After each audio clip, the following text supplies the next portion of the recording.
Good evening, teacher and everyone. Today I would like to introduce myself. My name is Sirisorn Maharung. You can call me Puna. I was born and raised in Vientiane. I am married with one child. Now we still live with my parents. As for my educational background, I graduated with a bachelor's degree in business management from Sang Sawan Institute of Business.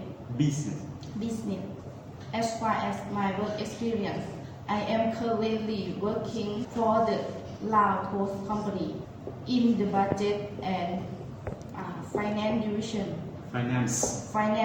division as the head of international mail accounting unit. I am responsible for two main tasks.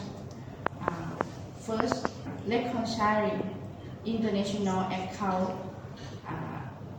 payable and receivable. Second, replying and sending email to international business partners of the Lao Post Company. Alright, that's all about me. Thank you very much for your attention. Okay, well done.